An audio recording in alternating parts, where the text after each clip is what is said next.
is good and not good. In other words, he alone is king. But then surprisingly, as the pinnacle of all of God's creative work, he makes humans, and he calls all of them the image of God. So he gives all humans the authority to rule. Exactly, that's what he goes on to say. He tells the humans to subdue the earth and to rule it. And so this task that once belonged only to elite kings is here in the Bible the task of every human being. This was a revolutionary statement in its day because all humans are being called to rule and to participate in the human project. So what does this mean? I mean, how are we all supposed to rule? So the picture we get in Genesis is gardening. Gardening? Yes, gardening. So they rule the earth by cultivating it, by harnessing all of the earth's raw potential and then making something more and new out of it. So growing food for each other. Yes, but that also includes growing families then, which become neighborhoods, and then they create communities where people are going to work and take care of each other and build businesses and cities that will expand to new places and so on. So ruling is really the day-to-day acts of our work and creativity. Yes, we take the world somewhere. This is humanity's divine and sacred task. Yeah, and this all sounds really nice. And humans have designed some pretty great things.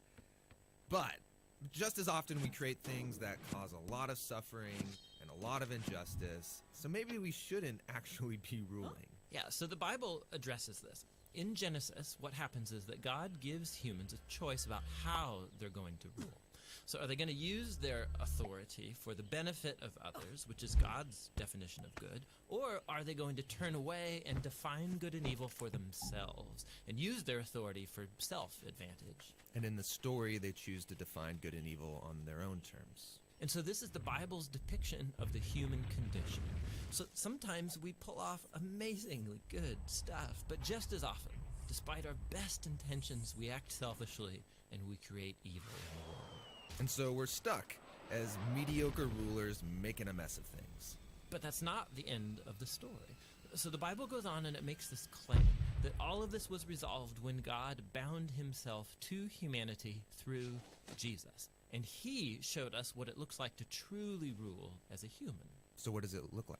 Well, Jesus ruled by serving and by seeking the best for others, by putting himself underneath them and loving not just his friends, but also his enemies. And that's not a typical way to rule. And not only that, Jesus confronted the consequences of all of the evil and the death that we have created by our messed up ways of ruling. And he takes it. I mean, he lets it kill him. And so when the New Testament writers looked back to Jesus' resurrection, they see a whole new future opening up for all humanity. Jesus is a new way to be human. Yeah, that's why they called Jesus the image of God, or the new human. And not only that, they also believe that Jesus' divine life and power is now available to heal and to transform us to become our life and power. And this sounds really nice, but what does it really look like? So practically, the Apostle Paul said it looks like people being filled by Jesus' own presence and spirit, filled with love and joy and peace and patience and kindness and goodness and integrity and gentleness and self-control. He says this is the new humanity that God wants to create in us, so that we become people in whom God's image is being restored, people who will move the human project forward. And that's actually how the story of the Bible ends. It's a renewed world where God is on his throne and his servants are all around him, but they're the ones ruling over this new world, taking it into new, uncharted territory with Jesus as their healer and their guide.